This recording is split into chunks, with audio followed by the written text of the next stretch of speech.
It's no accident that we are where we are now in this virtual room.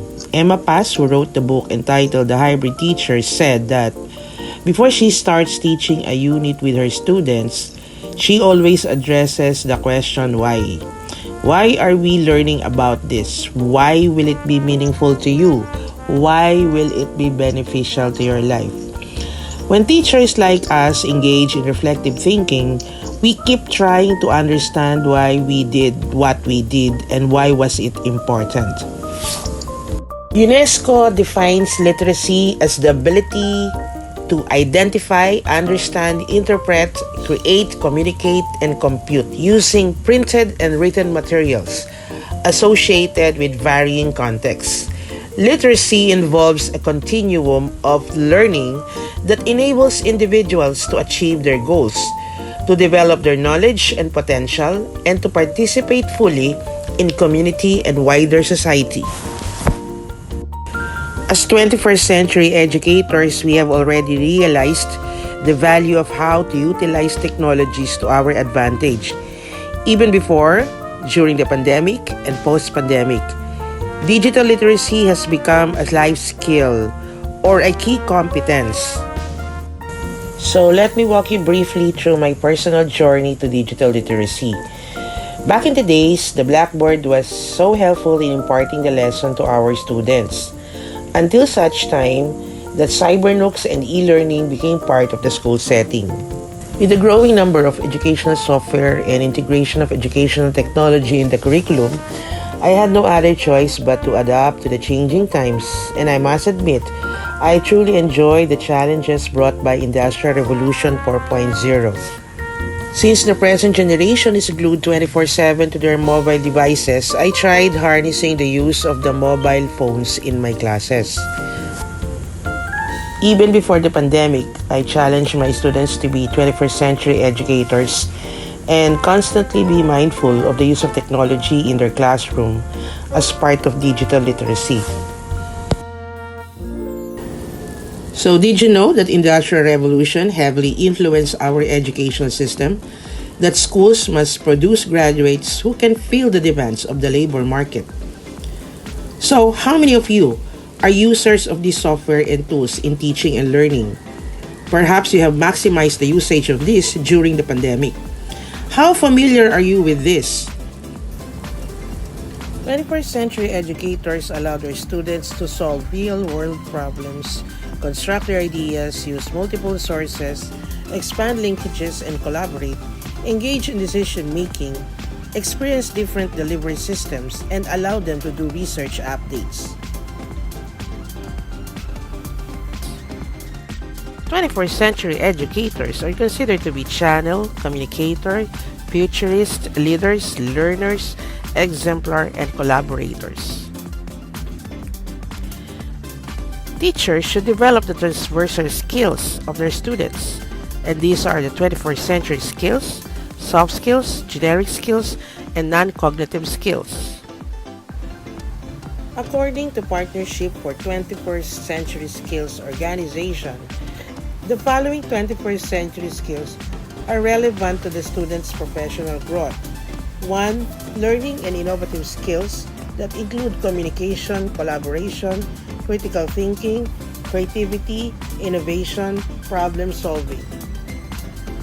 Another one, life and career skills that include productivity and accountability, leadership and responsibility, social and cross-cultural skills, initiative and self-direction, and flexibility and adaptability. And number 3, we have information and media and technology skills that include media literacy, information literacy, information and communication technology literacy. Robert Taylor, in his book The Computer in the School, identified the 3 potential uses of the computer as a tutor, computer-assisted instruction, in which the computer teaches the child. As a tool, the computer amplifies the ability to address academic tasks, and as a tutee, students learn by programming or tutoring the computer. With the tech giants like Microsoft, Apple, IBM, that redefined technology and developed hardware and software that changed the world, several application software were used in education. These software allow the users to perform tasks like administration, documentation, tracking, reporting, automation, and delivery of educational courses, training programs, or learning and development programs. In evaluating software programs, evaluation must be done before, during, and after instruction. The teachers must be able to identify if it will match the needs of the curriculum and if it is appropriate for the age of the students and if it is appropriate for the teaching and learning situation. There are several alternative delivery systems that make use of technology that support distance education. The goal of alternative delivery system is to develop many creative ways of working together for the benefit of all students. Among these delivery systems are broadcast radio, audio teleconferencing, video conferencing, web conferencing, online technologies like the use of LMS or learning management system.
So the world today maximizes the uses of educational technology to spread literacy.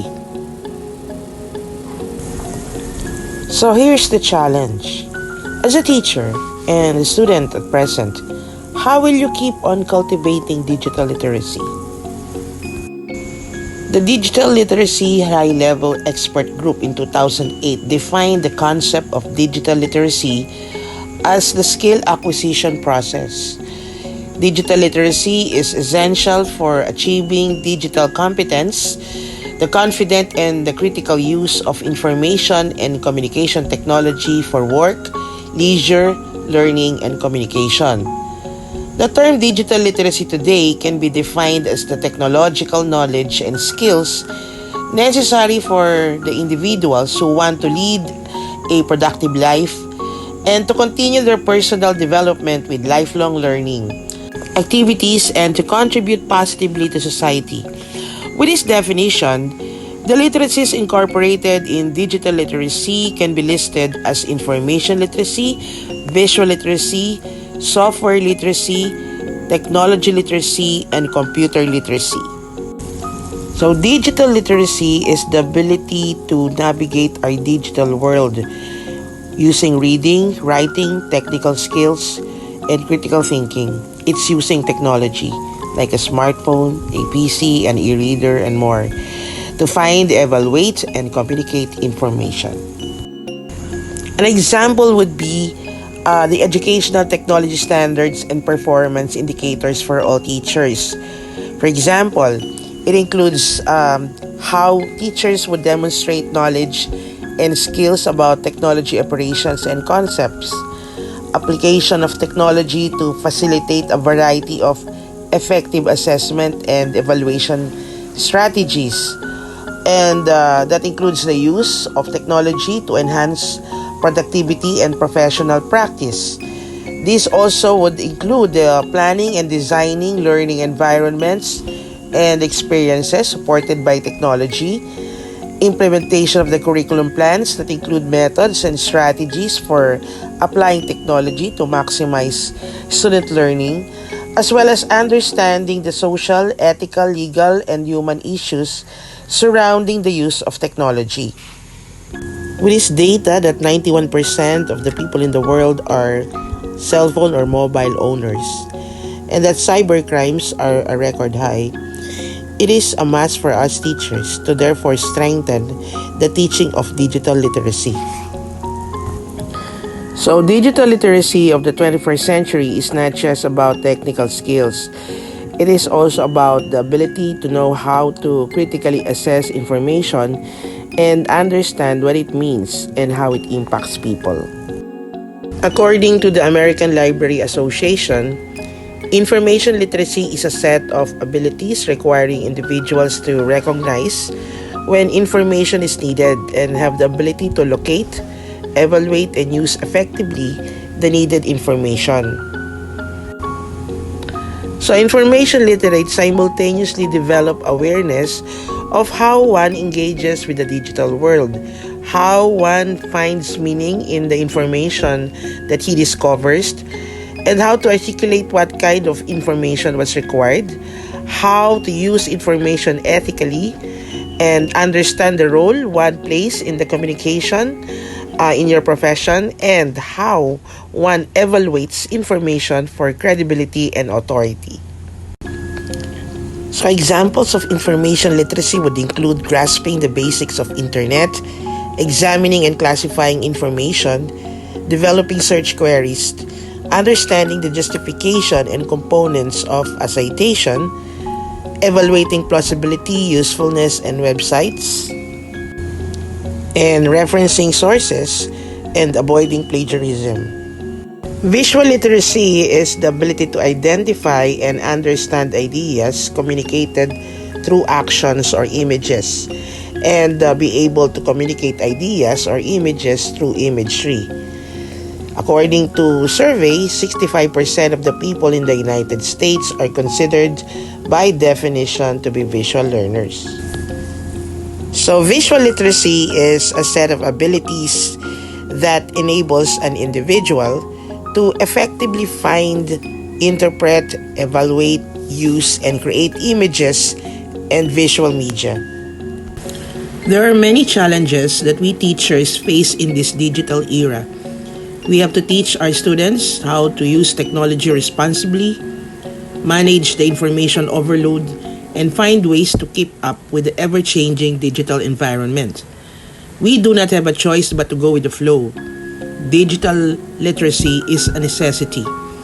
As teachers, we must harness the ability to use technology effectively and efficiently in order to communicate with our students, learn more about the world, and create new content to make us responsive and relevant.